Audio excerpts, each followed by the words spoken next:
Indian classes top 1 में आप लोगों का स्वागत है। आप सभी का नमस्कार प्रणाम। अगर आप इस चैनल पे आप नए हैं तो आप चैनल को सब्सक्राइब कर बेल आइकन ज़रूर ऑन कर लें दोस्तों, ताकि आप इस तरह के वीडियो आपको मिलता रहे। तो हम लोग बिहार पुलिस का ये डिस्कशन, प्रत्येक एग्ज़ाम का जो एग्ज़ाम हुआ है पीछे उसका डिस्कशन देख रहे थे।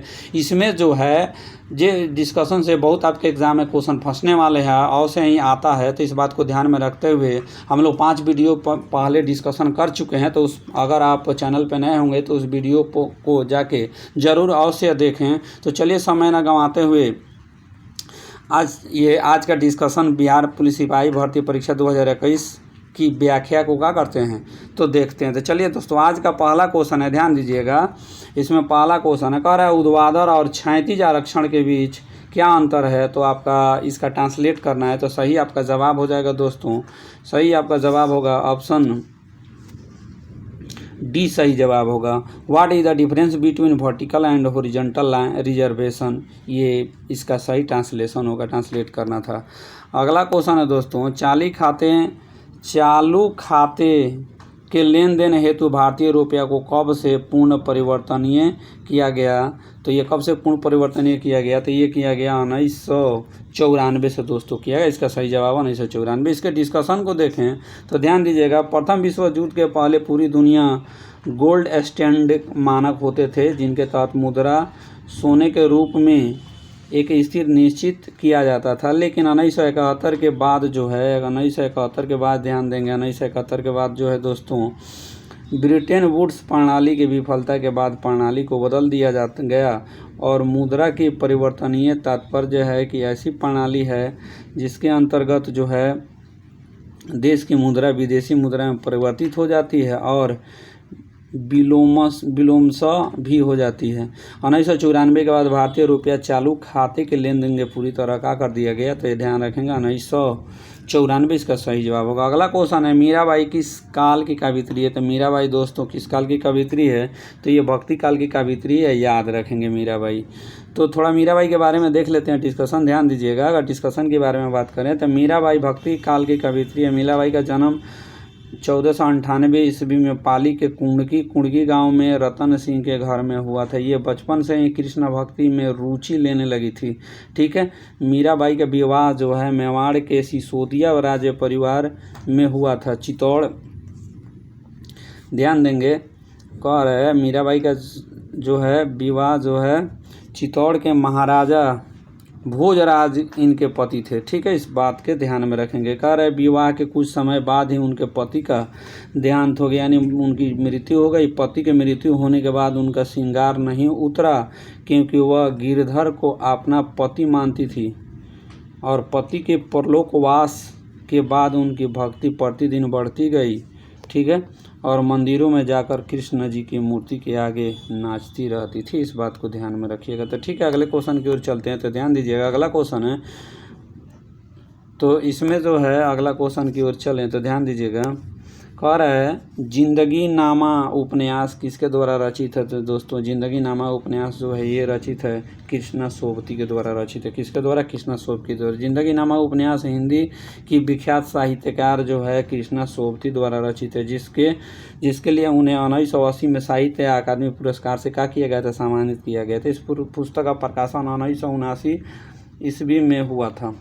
उपन्यास की 20वीं शताब्दी के प्रथम 15 वर्षों में पंजाब के किसाना ग्रामीण जीवन का चित्रण है। इसमें ध्यान दीजिएगा, किसानों के ग्रामीणों का जीवन चित्रण है, इसमें ध्यान दीजिएगा। अगला क्वेश्चन की बात करें, कर गुणसूत्र जिनमें से गुणसूत्र बिंदु अनुपस्थित होता है क्या कहलाते हैं, ये बात को ध्यान में रखेंगे। तो ये कहलाते हैं एसेंट्रिक कहलाते हैं। क्या कहलाते हैं, एसेंट्रिक कहलाते हैं। डिस्कशन देखें तो ध्यान दीजिएगा। कह रहा है गुणसूत्र जिनमें से गुणसूत्र के बिंदु का होते हैं अनुपस्थित होता है वे एसेंट्रिक अकेंद्रीय गुणसूत्र कहलाते हैं। इस बात को, जब गुणसूत्र किसी एक के किनारे पर हो तो उसे टेलोसेंट्रिक कहते हैं। ठीक है, किसी स्थान पर गुणसूत्र बिंदु जिसमें गुणसूत्र का भाग बड़ा हो और दूसरा भाग छोटा हो तो गुणसूत्र एक प्रकार के ये कहलाता है एक्रोसेंट्रिक कहलाता है, इस बात को ध्यान में रखिए। अगला क्वेश्चन है, ध्यान दीजिएगा, अगला क्वेश्चन है, कह रहा है राष्ट्रीय राजमार्गों की भारत में राज्यवार लंबाई की दृष्टि से वह राज्य जहां राष्ट्रीय राजमार्गों की लंबाई सर्वाधिक है तो वह कौन सा राज्य है दोस्तों? तो ये ध्यान दीजिएगा, ये कौन सा राज्य है? महाराष्ट्र, इस बात को ध्यान में रखिएगा। अगला क्वेश्चन देखें। अब इसमें डिस्कशन को अगर देखें तो ध्यान देंगे डिस्कशन में, तो ध्यान दीजिएगा डिस्कशन को अगर बात करें हम लोग तो डिस्कशन में राष्ट्रीय राजमार्ग में सर्वाधिक लंबाई कहाँ है? महाराष्ट्र राज्य में, इस बात को। और दूसरा उत्तर प्रदेश का है, तीसरे स्थान पर राजस्थान और चौथे स्थान पर मध्य प्रदेश आता है। महाराष्ट्र में राष्ट्रीय राजमार्ग की कुल लंबाई जो 17,700 किमी है। राष्ट्रीय राजमार्ग 44 भारत का सबसे लंबा राजमार्ग है, इस क्वेश्चन को जरूर ध्यान में रखिएगा, ठीक है। यह उत्तर प्रदेश से श्रीनगर आरंभ होकर दक्षिण कन्याकुमारी में समाप्त होती है, जिसकी लंबाई 4112 किलोमीटर, इस बात को ध्यान में रखेंगे। कह रहा है सूचकांक के बारे में कौन सा सही नहीं है? तो दोस्तों सूचकांक के बारे में ही आपको ध्यान में होगा कि सूचकांक जो है, इस बात को, सूचकांक निरपेक्ष परिवर्तनों को मापता, ये सही नहीं है, ठीक है। अगला क्वेश्चन है, कह रहा है अगला क्वेश्चन, भारतीय संविधान में कौन सा मूल अधिकार मानव के दुर्व्यवहार को निषिद्ध करता है? तो ये आपका सही जवाब हो जाएगा दोस्तों, इसका सही जवाब हो जाएगा, ध्यान दीजिएगा, क्वेश्चन नंबर 9 का सही जवाब हो जाएगा ऑप्शन ए होगा। क्या होगा? ऑप्शन ए होगा। शोषण के विरुद्ध अधिकार जो होता है मानव के दुर्व्यवहार को निषिद्ध करता है, इस बात को ध्यान में रखिएगा, ठीक है। अगला क्वेश्चन है दोस्तों, अगले क्वेश्चन की ओर चलें तो अगला क्वेश्चन ध्यान दीजिएगा, अगला क्वेश्चन है, कह रहे इसका डिस्कशन अगर देखें तो चलिए डिस्कशन देख लेते हैं। तो इसमें कह रहा है भारतीय संविधान के शोषण के विरुद्ध मानव अधिकार जो है दुर्व्यवहार निषिद्ध करता है, ठीक है। कह रहा है संविधान में मौलिक अधिकार अमेरिका के संविधान से लिए गए हैं। संविधान के भाग 3 के अनुच्छेद 12 से 35 में मौलिक अधिकारों का संबंधित है, ठीक है। अनुच्छेद 23 व 24 में शोषण के विरुद्ध अधिकार से संबंधित है, इस बात को ध्यान में रखेंगे। तो चलिए अगला क्वेश्चन है, कह रहा है किस समिति ने पंचायती राज चुनावों में राजनीतिक दलों की सहभागिता की अनुशंसा की है? तो कौन सी समिति है दोस्तों? तो ये आपका सही जवाब हो जाएगा अशोक मेहता समिति। कौन हो जाएगा? अशोक मेहता समिति, ऑप्शन सी होगा सही जवाब। तो इसको देख लेते हैं। डिस्कशन की अगर बात करें तो डिस्कशन में ध्यान देंगे, यहाँ से क्वेश्चन आपके एग्जाम में जरूर पूछे जाते हैं। अशोक मेहता समिति ने पंचायती राज चुनावों में राजनीतिक दलों की सहभागिता की अनुशंसा की है, इस बात को ध्यान में रखिएगा। इस समिति का गठन 1977 ईस्वी में जनता दल सरकार द्वारा किया गया था, ठीक है। इस समिति ने 2 स्तरीय पंचायती राज सिफारिश की गई थी, एक जिला परिषद और एक पंचायत मंडल, ठीक है। इस बात को ध्यान में रखिए। अगला क्वेश्चन है, किसने राज्य को पृथ्वी पर ईश्वर का अवतार कहा है? तो किसने कहा है दोस्तों? तो ये हीगल ने कहा है, राज्य को पृथ्वी पर ईश्वर का अवतार कहा है, हीगल ने कहा है। इसके डिस्कशन को देख रहे हैं। जर्मनी के हीगल ने राज्य को पदवी को इतना ऊपर उठाया है कि उसे पृथ्वी पर ईश्वर का रूप दिया है, इस बात को ध्यान में रखें। कार्य 2011 के जनगणना के अनुसार जो है राष्ट्रीय औसत से अधिक लिंगानुपात वाला राज्य और केंद्र शासित प्रदेशों की संख्या कितनी है? तो इसका सही जवाब हो जाएगा आपका दोस्तों, तो कितनी है? तो ये हो जाएगा 18 है। कितने हैं? 18, इस बात को ध्यान में रखेंगे। 2011 के जनगणना के अनुसार ध्यान दीजिएगा, राष्ट्रीय औसत से अधिक लिंगानुपात वाले राज्य और केंद्र शासित प्रदेशों की संख्या कितनी है? 18। 2011 के जनगणना के अनुसार भारत का लिंगानुपात 943 है।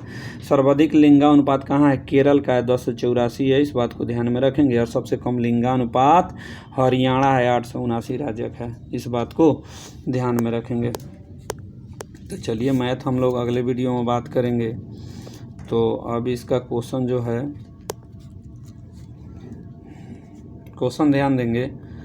कह रहा है कि एक अमीटर का प्रतिरोध 10 ओम है और ये 50 एम्पियर तक की धारा को माप सकता है। इसमें अतिरिक्त शंट जोड़ने पर यह अमीटर 75 एम्पियर तक का धारा मापने में सक्षम हो जाता है। तो अतिरिक्त शंट का प्रतिरोध क्या होगा? तो दोस्तों आपका जवाब होगा अतिरिक्त शंट का प्रतिरोध आपका कौन होगा? तो ऑप्शन ए होगा। क्या होगा? ऑप्शन ए होगा, इस बात को ध्यान रखिएगा। 20 ओम हो जाएगा, इस बात को ध्यान रखिएगा, ठीक है। अगला क्वेश्चन है, निम्न में से कौन स्वतंत्रता को अधिकारों के उत्पाद के रूप में देखता है, तो स्वतंत्रता के अधिकारों को उत्पाद के रूप में देखता है। कौन देखता है जो दोस्तों? लॉस्की देखते हैं। कौन? लॉस्की स्वतंत्रता के अधिकारों को उत्पाद के रूप में देखता है। उसने स्वतंत्रता के अधिकारों को सकारात्मक रूप से देखा है। स्वतंत्रता कैसी होनी चाहिए? जो मानव के विकास के साथ साथ आर्थिक स्वतंत्रता का भी सहयोग करे। ठीक है, तो अगला क्वेश्चन की ओर चले। निम्न में से कोयला खानों में से कौन सी मध्य प्रदेश राज्य में स्थित है? तो इसमें देखेंगे मध्य प्रदेश राज्य में कौन स्थित है दोस्तों?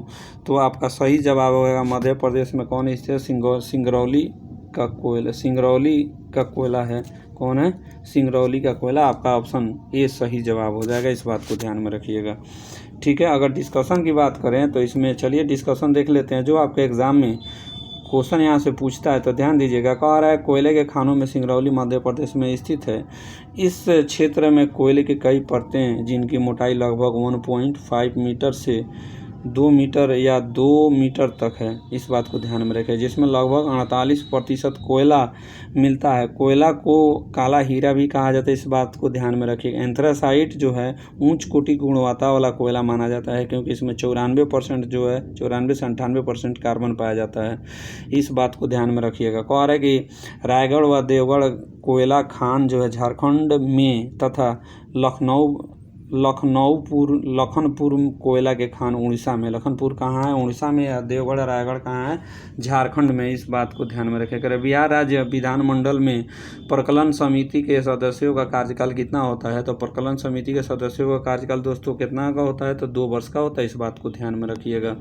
तो बिहार, इसका डिस्कशन देखते हैं दोस्तों। कह रहा है कि बिहार राज्य विधानमंडल में प्रकलन समिति का सदस्यों का कार्यकाल जो है कितना का होता है? 2 वर्ष का होता है। इस समिति में 25 सदस्य हो सकते हैं। 19 विधानसभा से और 6 विधान परिषद से होते हैं। इन समिति का कार्य विधानसभा में कोई कार्य किस प्रकार से किया जाए इस पर सुझाव देता है ये। इस बात को ध्यान में रखिएगा। अगला क्वेश्चन है जैव विविधता शब्द किसने दिया है? तो जैव विविधता शब्द दोस्तों ये दिया है कौन? वाल्टर रोजन ने। कौन दिया है जैव विविधता शब्द? वाल्टर रोजन ने जैव विविधता शब्द को दिया। इस बात को ध्यान में रखेंगे। अब देखिए डिस्कशन की बात करें। जैव विविधता शब्द का प्रयोग वाल्टर रोजन के द्वारा दिया गया है। जैव विविधता का तात्पर्य है जीवित प्राणियों में पाए जाने वाले अंतरों से है। ठीक है, जैव विविधता 3 प्रमुख प्रकार है। कौन कौन है दोस्तों? तो आनुवांशिक विविधता है। और आनुवांशिक विभिन्नता क्या है ये देखते हैं। तो बात करेंगे एक ही प्रजाति के विभिन्न जीवों में जीनों के अनुकूल की विभिन्नता के कारण होने वाली विविधता को क्या कहते हैं? आनुवांशिक विविधता कहा जाता है। कह रहा है प्रजातीय विविधता एक विशेष पारिस्थितिकी तंत्र में प्रजातियों की संख्या विविधता को संदर्भित करता है। पारिस्थितिक तंत्र विविधता तीसरा है। कह रहा है पारिस्थितिक तंत्र विविधता एक भौगोलिक क्षेत्र में पारिस्थितिक तंत्र की विविधता को संदर्भित करती है। इस बात को ध्यान में रखेंगे। कह रहा है निम्न में से कौन सा राज्य गंगा बेसिन का भाग है? तो कौन सा राज्य नहीं है गंगा बेसिन का भाग दोस्तों? तो ये आपका पंजाब गंगा बेसिन का भाग नहीं है। इसका मतलब ये है कि मध्य प्रदेश और छत्तीसगढ़ राजस्थान ये गंगा बेसिन का भाग है। इस बात को ध्यान में रखेंगे। चलिए यहाँ से क्वेश्चन बनता है, इसको देख लेते हैं। कह रहे पंजाब राज्य गंगा बेसिन का भाग नहीं है। गंगा नदी का उद्गम उत्तराखंड उत्तरकाशी जिले में 3900 मीटर ऊंचाई गोमू के निकट गंगोत्री हिमानी से होता है। यहाँ पे इसे भागीरथी कहा जाता है। अलकनंदा और भागीरथी देवप्रयाग में मिलने के बाद ये गंगा बनती है। अलकनंदा और भागीरथी देवप्रयाग में मिलती है तो ये गंगा बनती है। भारत में 43% आबादी गंगा नदी बेसिन पर आधारित। अच्छा, ये बात को ध्यान में रखिएगा। ठीक है, यह 11 राज्यों में इतना किमी फैला हुआ है। ठीक है, 46 पर 4 सोना 86 पर 4 सोना डाल दीजिए। इतना किलोमीटर का हुआ है? फैला हुआ है। यानी 8,60,000 वर्ग किलोमीटर में क्या हुआ है? फैला हुआ है 11 राज्यों में। इस बात को ध्यान में रखेंगे। ठीक है, कार्य शरीर में पानी की कमी से होने वाली स्थिति का वर्णन करें। शरीर में पानी की कमी से होने वाली स्थिति कौन है? निर्जलीकरण। इस बात को ध्यान में रखिएगा। ऑप्शन ए इसका सही जवाब हो जाएगा दोस्तों। शरीर में पानी की कमी से होने वाली स्थिति जो है क्या है? निर्जलीकरण कहलाता है। निर्जलीकरण एक ऐसी स्थिति है जिसके परिमाण स्वरूप शरीर जितना पानी लेता है उससे अधिक खो देता है। मानव शरीर को 2/3 हिस्सा पानी से बना है, अतः निर्जलीकरण से बचाने के लिए ORS का घोल का उपयोग करना अत्यंत जरूरी होता है। तो चलिए अगले क्वेश्चन की ओर देखते हैं। ध्यान देंगे दोस्तों, 22 नंबर क्वेश्चन है, भारतीय संविधान के केंद्रीकृत प्रवृत्तियों वाला संघ के रूप में किसने परिभाषित किया है? तो इस बात को ध्यान में रखिएगा, ये परिभाषित किया है कौन? आइवर जोनिंग्स ने परिभाषित किया। इस बात को ध्यान में रखें। भारतीय संविधान को केंद्रीय प्रवृत्ति वाले संघ के रूप में आइवर जोनिंग्स ने परिभाषित किया है। इस बात को क्या करेंगे? ध्यान में रखेंगे। ठीक है, तो यहाँ का इन्होंने भारतीय संविधान को विश्व विशालतम संविधान भी कहा था। आइवर जोनिंग्स ने कैम्ब्रिज विश्वविद्यालय और सिलोन विद्यालय के कुलपति के रूप में भी कार्य किया। इस बात को ध्यान में रखेंगे। चलिए अगला क्वेश्चन है, India state of forest cover report 2019 के अनुसार भारत में किस राज्य के वन आच्छादित क्षेत्र की न्यूनतम है? तो ये ध्यान देंगे, वन आच्छादित क्षेत्र न्यूनतम किसका है? तो पंजाब का। इस बात को ध्यान में रखेंगे। तो चलिए अगला क्वेश्चन की ओर चलते हैं। तो ध्यान दीजिए, अगला क्वेश्चन की ओर चलें हम लोग। तो ध्यान दीजिए, अगला क्वेश्चन है, कह रहा है कि सरल रेखीय पूर्ति वक्र के क्षैतिज अक्ष के अंत धनात्मक पूर्ति लोच का होता है। तो इस बात को ध्यान में रखेंगे। इसका सही जवाब हो जाएगा कौन? 1 से कम होता है। इस बात को ध्यान में रखिएगा। अगला क्वेश्चन है, कह रहा है निम्न में से कौन सी वजन सबसे हल्की, किसकी वजन सबसे हल्की होती है? तो सबसे हल्की वजन किसका होता है दोस्तों? तो ये लिथियम का होता है। कौन होता है? लिथियम का होता है। ध्यान देंगे, ऑप्शन इसका कौन हो जाएगा? बी हो जाएगा। कह रहा है यूरोप में सामंतवाद के पतन का प्रमुख कारण क्या था? तो यूरोप में सामंतवाद का पतन का प्रमुख कारण कौन था दोस्तों? तो ये पतन का प्रमुख कारण था ऑप्शन ए। कह रहा है व्यापार का विस्तार और शहरी केंद्रों का विकास, ये पतन का प्रमुख कारण था। इस बात को ध्यान में रखेंगे। तो अगला क्वेश्चन की ओर चलें तो ध्यान दीजिएगा,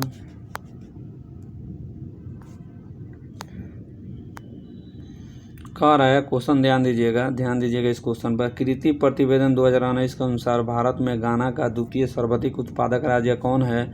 तो ये कौन है दोस्तों? तो ध्यान दीजिएगा, ये है आपका कौन?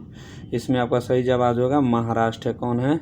महाराष्ट्र है। ठीक है, अगला क्वेश्चन की ओर चलते हैं दोस्तों। भारत में रोमन व्यापारियों की बस्ती के अवशेष किस स्थल से मिले हैं? तो इस बात को ध्यान देंगे। ये मिले हैं कहाँ से? ये मिले आरिकमाडू स्थल से मिले। इस बात को ध्यान में रखिएगा। चलिए इसके डिस्कशन को देख लेते हैं। भारत में रोमन वासियों की बस्ती का अवशेष जो है आरिकमाडू से मिले हैं। प्राचीन काल से भारत विश्व व सुदूर भागों से व्यापार करता रहा है। प्राचीन काल से ही भारत से मसालों और इस्पात निर्यात होता रहा है। रोम का भारत से व्यापारिक संबंध था। संगम काल में रोमन व्यापार की विस्तृत जानकारी रोमन बस्तियों से, परमाणु से, आर्किमेडू से मिले। इस बात को ध्यान रखेंगे। पांडुचेरी के निकट स्थित है। ठीक है, अगला क्वेश्चन की अगर हम लोग बात करें तो ध्यान दीजिएगा, कह रहा है 33 नंबर क्वेश्चन में, तो कह रहा है कि अरुण कमल कविता से संबंधित पहली पुस्तक है। तो इससे कौन पहली पुस्तक संबंधित है दोस्तों? तो इसमें ध्यान रखेंगे अपनी केवल धार अरुण कमल कविता से संबंधित पुस्तक है। इस बात को ध्यान में रखेंगे। कह रहा है लाल किताब आंकड़े उपलब्ध कराती है। तो लाल किताब आंकड़े जो है लुप्त हो रहे पादप एवं जंतुओं को आंकड़ों को उपलब्ध कराती है। ठीक है, अब इसके डिस्कशन को देख लेते हैं। ये अच्छा क्वेश्चन है, यहाँ से आपको एग्जाम में फिर रिपीट होने की संभावना रहती है। तो लाल किताब विलुप्त पादप जंतुओं को आंकड़े को क्या करती है? उपलब्ध कराती है। सर्वप्रथम 1963 में सर पीटर स्कॉट ने अंतर्राष्ट्रीय रेड डाटा की कल्पना की थी। रेड डाटा बुक ऐसे पशु, पक्षियों और पौधों के बारे में जानकारी देता है जो विलुप्त प्राय कगार पे होते हैं। इन श्रेणियों को विलुप्त, संकटग्रस्त और कम जोखिम विभाजित किया जाता है। ठीक है, इस बात को ध्यान में रखेंगे। ठीक है,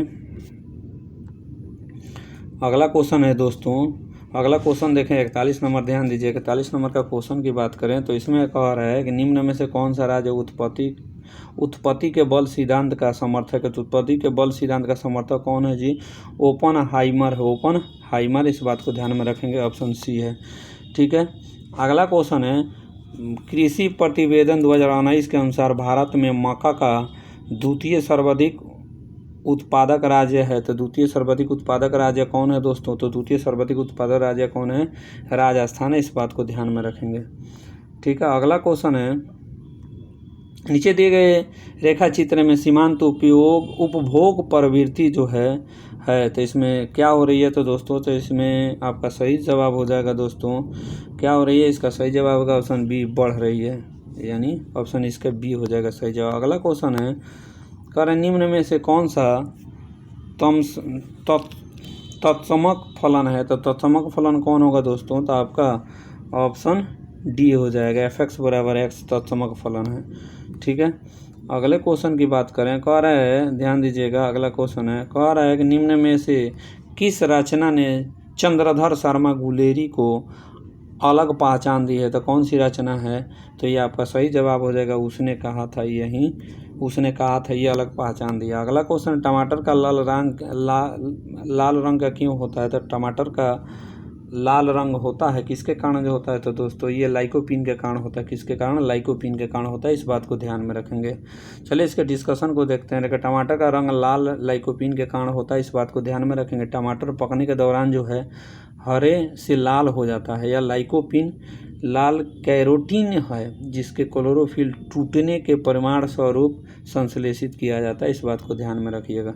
कह रहा है संविधान सभा के प्रथम अधिवेशन किसकी अध्यक्षता में किया गया था? संविधान सभा के प्रथम अधिवेशन सच्चिदानंद सिन्हा के अध्यक्षता में किया गया था, इस बात को ध्यान में रखिएगा। संविधान सभा के प्रथम अधिवेशन सच्चिदानंद सिन्हा की अध्यक्षता में संपन्न हुआ था। इस सभा की प्रथम बैठक 9 दिसंबर 1946 ईस्वी सेंट्रल हॉल दिल्ली में हुई थी, इस बात को ध्यान रखिएगा। कह रहा है इस सभा में कुल 389 सदस्य थे। संविधान सभा की दूसरी बैठक 11 दिसंबर 1946 ईस्वी को हुई थी। इस अधिवेशन में डॉक्टर राजेंद्र प्रसाद संविधान सभा का अस्थायी अध्यक्ष चुन लिए गए थे।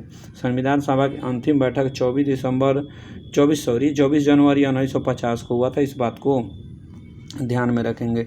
अगला क्वेश्चन है, चूका भी नहीं हूँ रचना के लिए शमशेर बहादुर सिंह को पुरस्कार मिला है, तो ये कौन है? तो दोस्तों तो ये कौन मिला है? तो ये साहित्य अकादमी पुरस्कार आपको मिला है, इस बात को ध्यान में रखेंगे। अगला क्वेश्चन है, पेरेस्त्रोइका जो है का क्या मतलब है? पेरेस्त्रोइका का मतलब जो है, पेरेस्त्रोइका का मतलब क्या है दोस्तों? तो ये आपका पुनर्निर्माण है। ऑप्शन कौन हो जाएगा? ऑप्शन ए सही इसका जवाब हो जाएगा। अगला क्वेश्चन है, दोहरा अभिशाप दलित आत्मकथा है। दोहरा अभिशाप दलित आत्मकथा है किसकी है? तो ये है कौशल्या बैसंत्री की है, कौशल्या बैसंत्री की है, इस बात को ध्यान में रखिएगा। अगला क्वेश्चन है दोस्तों, तो इसमें अगले क्वेश्चन की बात करें तो ध्यान देंगे, मैथ अलग कोई वीडियो में हम लोग देख लेंगे, ठीक है। आप कमेंट में ज़रूर बताइएगा कि आपको मैथ का वीडियो चाहिए। अगला क्वेश्चन है 55 नंबर का, हीरा और ग्रेफाइट है। तो हीरा और ग्रेफाइट क्या है दोस्तों? तो हीरा और ग्रेफाइट ये कार्बन का क्या है? अपरूप है, इस बात को ध्यान में रखेंगे। तो चलिए, हीरा और ग्रेफाइट कार्बन के अपरूप है। कार्बन की परमाणु संख्या 6 होती है, इसको 2 समस्थानिक होते हैं, इस बात को ध्यान में रखेंगे। अगला क्वेश्चन है, हाँ इसी में देख लिए, कार्बन कह रहा है हीरा कठोर जबकि ग्रेफाइट मुलायम और चिकना होता है। हीरा कठोर और जबकि ग्रेफाइट मुलायम और चिकना होता है। विद्युत धारा कह रहा है विद्युत का कुचालक होता है जबकि ग्रेफाइट विद्युत का सुचालक होता है, इस बात को भी ध्यान में रखेंगे, ठीक है। अगला क्वेश्चन है कि संयुक्त राष्ट्र संघ यूएनओ को प्रारूप किस सम्मेलन में तैयार किया गया था? तो ये तैयार किया गया था दोस्तों, आपका सही जवाब होगा सैन फ्रांसिस्को सम्मेलन में। किसमें? सैन फ्रांसिस्को सम्मेलन, ऑप्शन इसका बी सही जवाब हो जाएगा। चलिए इसका डिस्कशन को देख ले। संयुक्त राष्ट्र संघ यूएनओ को सैन फ्रांसिस्को सम्मेलन 1945 में तैयार किया गया था, इस बात को ध्यान में रखेंगे। और इसकी स्थापना जो हुई थी 24 अक्टूबर जो है 1945 को हुई थी। इससे प्रथम महासचिव नार्वे के ट्रिग्विली थे।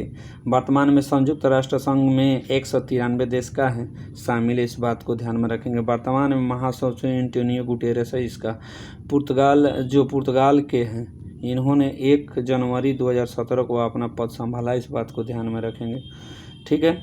अगले कह रहा है, आगे क्वेश्चन कह रहा है, ध्यान दीजिएगा। कह रहा है कर्क कोशिका की भित्ति पर जमा हुआ पदार्थ होता है। तो कर्क कोशिका की भित्ति पर जमा हुआ पदार्थ क्या होता है दोस्तों? तो ये सुबेरिन होता है। क्या होता है? सुबेरिन होता है, कर्क कोशिका पर भित्ति पर जमा हुआ पदार्थ।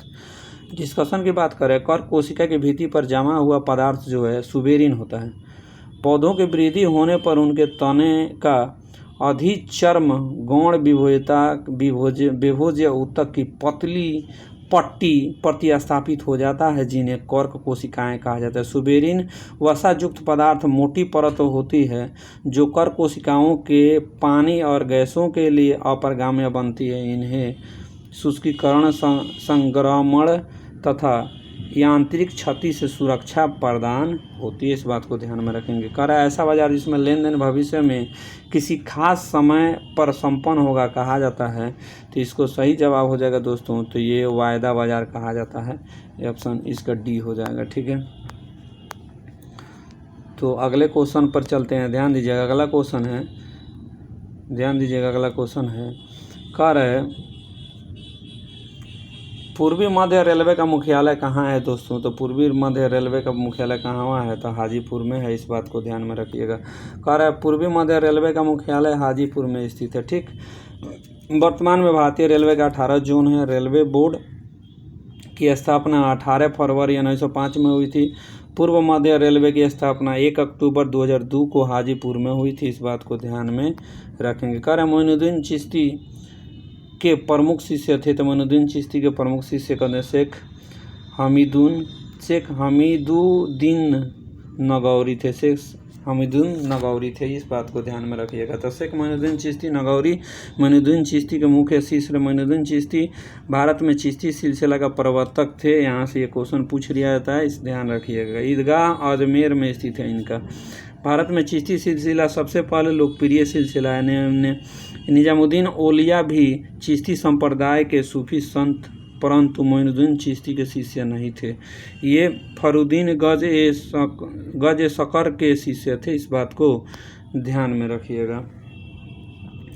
अगला क्वेश्चन है दोस्तों, ध्यान दीजिएगा, 62 नंबर। निम्न में से कौन सी धातु अम्लों के साथ अभिक्रिया करने पर H2 नहीं देती है। तो अम्लों के साथ अगर अभिक्रिया आपका ये क्या है कॉपर करे तो ये H2 गैस नहीं देता है। इस बात को ध्यान में रखिएगा। कह रहे निम्न में से कौन सा मुद्रा प्राथमिक कार्य है। मुद्रा का प्राथमिक कार्य कौन सा है।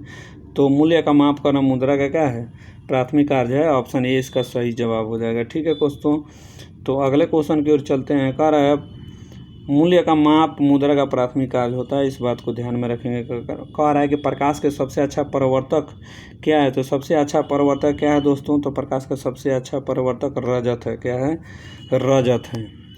अगला क्वेश्चन है, क्वेश्चन को अगला देखें तो ये मैथ है, हम लोग अगले वीडियो में बात करेंगे। ठीक है, 70 नंबर है दोस्तों। तो 70 नंबर में क्वेश्चन है, क्वेश्चन कह रहा है कि डाइक्रोमेट द्विऋणायन में है। कौन है दोस्तों। तो ये आपका किस में है। तो ये है आपका किस में, ऑप्शन बी में। 6 क्रोमियम और बंद समक्ष है। ठीक है, इस बात को ध्यान में रखेंगे। ठीक है, अगला क्वेश्चन, उपराष्ट्रपति के निर्वाचन मंडल होते हैं। तो उपराष्ट्रपति के निर्वाचन मंडल जो है ये होते हैं क्या जी दोस्तों। तो ये दोनों सदनों के निर्वाचित मनोनीत सदस्य होते हैं। ठीक है, ये आपका सही जवाब हो जाएगा। अगला क्वेश्चन है, चलिए इसके डिस्कशन को देख लेते हैं दोस्तों। डिस्कशन पे ध्यान देंगे, यहाँ से क्वेश्चन बनने की संभावना होती है। तो कह रहे हैं अनुच्छेद 66 के अनुसार उपराष्ट्रपति निर्वाचन मंडल में दोनों सदनों में निर्वाचित और मनोनीत सदस्य होते हैं। अनुच्छेद 63 में उपराष्ट्रपति के पद का उल्लेख भी है। उपराष्ट्रपति को हटाने से संबंधित प्रस्ताव सर्वप्रथम राज्यसभा में लाया जा सकता है और उपराष्ट्रपति राज्यसभा का सभापति होता है। यह अपना त्याग पत्र राष्ट्रपति को दे सकता है। यहाँ पे ध्यान रखिएगा। अगला क्वेश्चन है, XeOF4 निम्न में से कौन सी ज्यामितीय दर्शाता है। तो कौन सी ज्यामितीय को दर्शाता है। तो ध्यान देंगे, ये दर्शाता है वर्ग पिरामिड को दर्शाता है। यहाँ से ऑप्शन इसका 20 सही जवाब हो जाएगा। ठीक है, अगला क्वेश्चन है, बिहार सरकार की नियुक्ति योजना का उद्देश्य क्या है। तो बिहार सरकार की नियुक्ति योजना का उद्देश्य क्या है दोस्तों। तो ये सुरक्षित गर्भपात सेवा प्रदान करना, ये बिहार सरकार के नियुक्ति योजना का उद्देश्य है। बिहार सरकार की नियुक्ति योजना का उद्देश्य महिलाओं को सुरक्षित गर्भपात का सेवा प्रदान कर असुरक्षित गर्भपात होने से मातृत्व व मृत्यु दर की कमी लाना है। यह योजना बिहार सरकार का कार्य है। ठीक है, इस बात को ध्यान में रखेंगे। अगला क्वेश्चन है दोस्तों, तो यहाँ पे ध्यान देंगे। अगला क्वेश्चन है, कह रहा भारत दुर्दशा और अंधेरी नगरी दोनों नाटक है, किसका है? तो दोस्तों तो ये है कौन? भारतेंदु हरिश्चंद्र का है। इस बात को ध्यान में रखेंगे। कह रहा है अगला क्वेश्चन देखें तो ध्यान दीजिएगा। कह रहा है प्रशीतक जल में ठंडा रखने के लिए उपयोग में लगा होता है, तो क्या लगा होता है दोस्तों? तो ये लगा होता है कौन? गैसीय अमोनिया लगा होता है। इस बात को ध्यान में रखिएगा। चलिए थोड़ा डिस्कशन देख लेते हैं इसका। तो डिस्कशन में प्रशीतक जल को ठंडा रखने के लिए उपयोग में लगाई जाती है कौन? गैसीय अमोनिया लगाया जाता है। अमोनिया एक तीक्ष्ण गंध वाली रंगहीन गैस है, या हवा से हल्की होती है, या जल में अति विलय है। प्रशीतक क्लोरोफ्लोरोकार्बन के गैसों का प्रयोग किया जाता है। सर्वप्रथम जोसेफ प्रिस्टले ने अमोनिया क्लोराइड को चूने के साथ गर्म करके अमोनियम गैस को तैयार किया था। इस बात को ध्यान में रखिएगा। अगला क्वेश्चन की बात करें, कौन सा वेद धार्मिक अनुष्ठानों के पद्धतियों का उल्लेख करता है? तो ये बात को ध्यान में रखिएगा। यजुर्वेद जो है धार्मिक अनुष्ठानों को पद्धतियों का उल्लेख करता है। तो चलिए इसके डिस्कशन को देख लेते हैं। कह रहा है धार्मिक अनुष्ठानों की पद्धतियों का उल्लेख जो है करता है भारत के सर्वप्राचीन वेद है कौन? धर्म वेद है। इसको ध्यान में रखेंगे, जिनके संकलनकर्ता महर्षि कृष्णदेवपायन वेद व्यास हैं। वेदों की संख्या 4 है। ऋग्वेद, यजुर्वेद, सामवेद और अथर्ववेद है। इन वेदों की संहिता कहा जाता है। यजुर्वेद में यज्ञों के नियमों एवं विधि विधानों का संकलन मिलता है। इस बात को ध्यान में रखेंगे। कह रहा है यह एक ऐसा वेद है जो गद्य पद दोनों में, इस बात को भी ध्यान में रखिएगा। प्रकाश वर्ष इकाई है, तो प्रकाश वर्ष किसकी इकाई है दोस्तों? प्रकाश वर्ष जो है दूरी की इकाई है। इसको ध्यान में रखेंगे, ठीक है। कह रहा है राजनीतिक परिघटना का अध्ययन दार्शनिक विधि है, तो इसका सही जवाब हो जाएगा ऑप्शन बी, प्राकृतिक निगमनात्मक है। क्या है? प्राकृतिक निगमनात्मक है।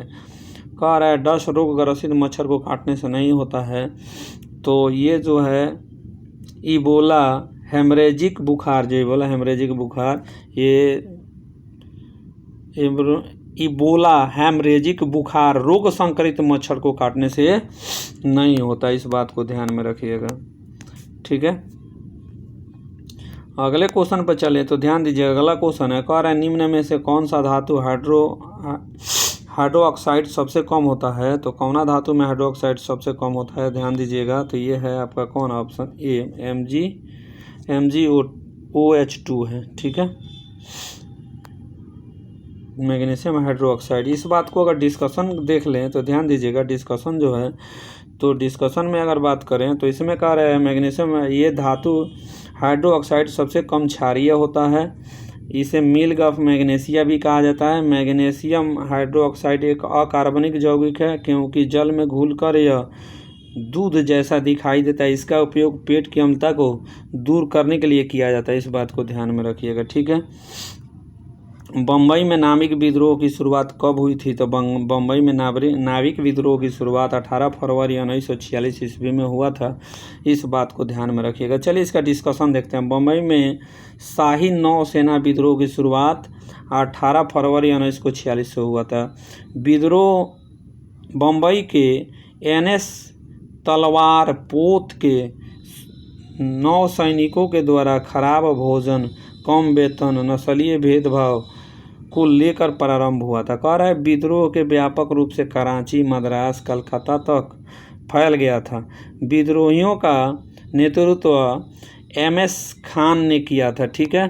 कह रहा है कि 23 फरवरी 1846 ईस्वी को मोहम्मद अली जिन्ना और वल्लभ भाई पटेल के आश्वासन पर 9 सैनिकों ने आत्मसमर्पण कर दिया था। इस बात को ध्यान देंगे, ठीक है। अगला क्वेश्चन है, कह रहा है वातागरों के संदर्भ में कौन सा कथन सत्य है? तो वातागरों के संबंध में कौन सा कथन सत्य है दोस्तों? तो ये ध्यान देंगे। चलिए इसमें आगे ऑप्शन है, तो इसमें आगे ऑप्शन आपका कौन हो जाएगा? डी।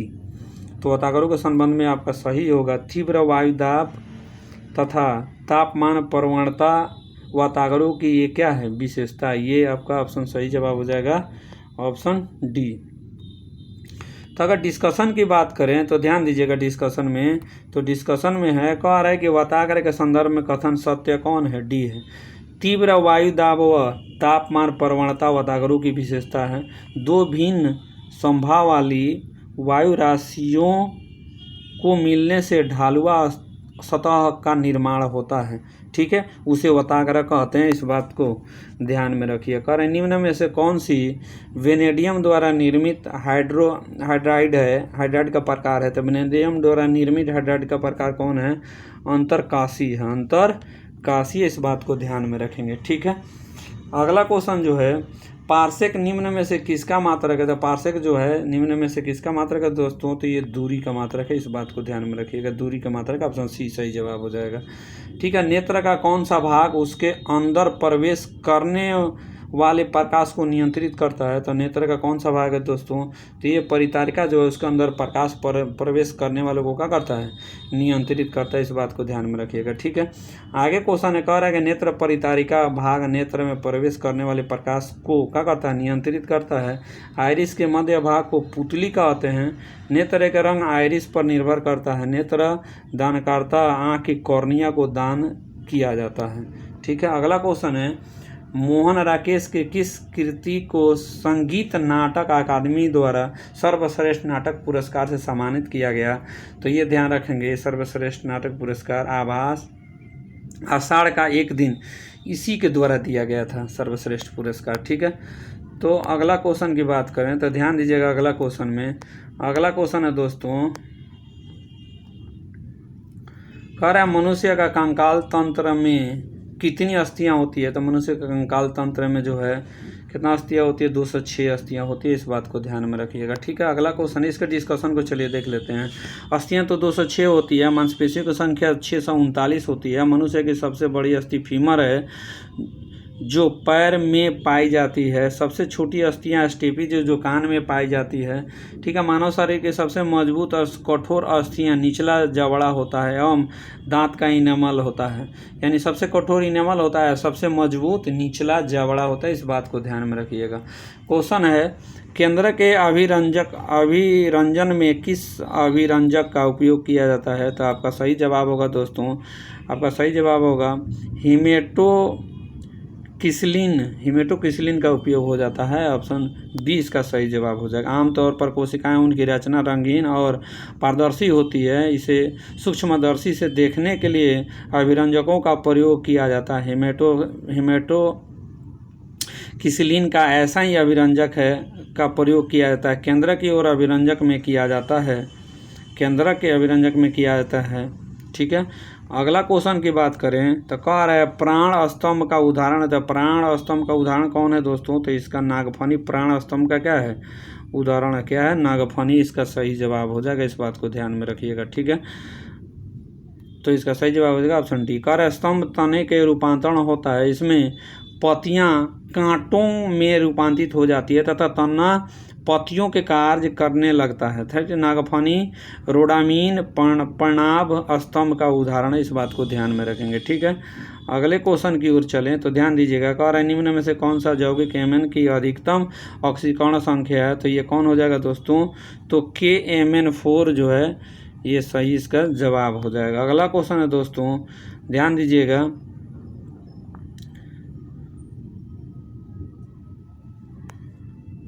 खरा उच्च न्यायालय के न्यायाधीशों का उनका कार्यकाल समाप्त होने से पहले अक्षमता अथवा सिद्ध कदाचार के आधार पर कार्यालय से किसके द्वारा हटाया जा सकता है? तो किसके द्वारा हटाया जा सकता है दोस्तों? तो ये सही जवाब होगा ऑप्शन सी, ऑप्शन सी के द्वारा। संसदों के दोनों सदनों की सिफारिश पर राष्ट्रपति को हटाया जा सकता है, ये ध्यान रखिएगा। कह रहे हैं उच्च न्यायालय के न्यायाधीशों के उनका कार्यकाल समाप्त होने के अक्षमता अथवा सिद्ध कदाचार के आधार पर महाभियोग प्रक्रिया के द्वारा तहत उनके कार्यकाल से संसद को दोनों सदनों की सिफारिश पर राष्ट्रपति के द्वारा हटाया जा सकता है। भारतीय संविधान का अनुच्छेद 214 से 232 उच्च न्यायालय से संबंधित है, इस बात को ध्यान में रखेंगे। ठीक है, अधिकार की पूर्ति वक्र होता है। तो अधिकार की पूर्ति वक्र कैसा होता है? तो अस्तित्व में नहीं होता अधिकार का पूर्ति वक्र, ऑप्शन इसका सही जवाब हो जाएगा डी। चलिए डिस्कशन कह रहा है कि अधिकार की पूर्ति वक्र अस्तित्व में नहीं होता है। ठीक है, ये एकाधिकार का अर्थ है किसी वस्तु के उत्पादन पर एक ही फर्म का अधिकार और अन्य विकल्पों का अभाव होना। इस प्रकार के उत्पादन प्रक्रिया में एकाधिकार की स्थिति में उत्पादन की कीमत में वृद्धि के लिए जिम्मेदार होती है, क्योंकि बाजार में प्रतिस्पर्धा का अभाव रहता है। वस्तु की कीमत में परिवर्तन का कारण वस्तु की पूर्ति की मात्रा में होने वाले परिवर्तन की माप पूर्ति लोच हो जाती है। ठीक है, तो ये आपका क्वेश्चन हो गया कौन 100 तक पूर्ति हो गया। तो चलिए दोस्तों लास्ट में बताएं कि वीडियो कैसा लगा। ठीक है, अगर आप चैनल पे नए हैं तो चैनल को लाइक एंड सब्सक्राइब जरूर कर लें, और वीडियो कैसा लगा ज़रूर बताएं कमेंट में। जय हिंद, जय भारत।